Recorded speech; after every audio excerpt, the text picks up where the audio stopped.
കണ്ണൂർ സർവകലാശാല മാർച്ചിലെ സംഘർഷത്തിൽ SFI കണ്ണൂർ ജില്ലാ സെക്രട്ടറി ഉൾപ്പെടെ 4 പേർ റിമാൻഡിൽ. പൊതുമുതൽ നശിപ്പിച്ചെന്നാണ് ഇവർക്കെതിരെയുള്ള കേസ്.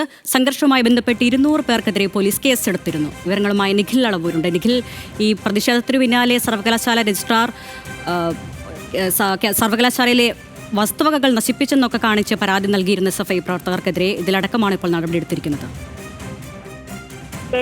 അങ്ങനെ തന്നെയാണ് കണ്ണൂർ സർവകലാശാലയിലേക്ക് SFI ഇന്ന് നടത്തിയ മാർച്ച് വലിയ സംഘർഷത്തിലാണ് കലാശിച്ചത്. ഈ സംഘർഷത്തെ തുടർന്ന് ആണ് ഇപ്പോൾ 4 SFI നേതാക്കളെ റിമാൻഡ് ചെയ്തിരിക്കുന്നത്. SFI കണ്ണൂർ ജില്ലാ സെക്രട്ടറി ശരത് രവീന്ദ്രൻ, ഒപ്പം തന്നെ സംസ്ഥാന കമ്മിറ്റി അംഗമായ ജോയൽ തോമസ്, ജില്ലാ നേതാക്കളായ T ആശിഷ്, M അശ്വന്ത് എന്നിവരെയാണ് റിമാൻഡ് ചെയ്തിരിക്കുന്നത്.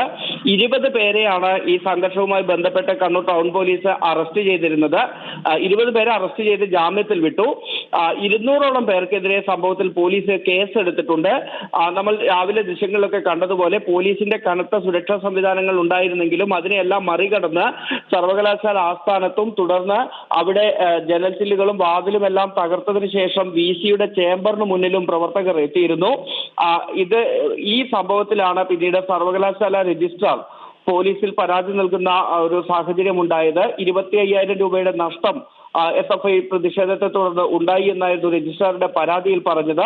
ഇതടക്കം പരിഗണിച്ച് PDPP ആക്ട് പ്രകാരവും ഒപ്പം തന്നെ പോലീസിന്റെ കൃത്യനിർവഹണം തടസ്സപ്പെടുത്തിയെന്ന വകുപ്പ് ചേർത്തുമാണ് SFI നേതാക്കൾക്കെതിരെ കേസുണ്ടായിരുന്നത്. ഇതിനെ തുടർന്നാണ് ഇപ്പോൾ 4 നേതാക്കളെ റിമാൻഡ് ചെയ്തിരിക്കുന്നത്.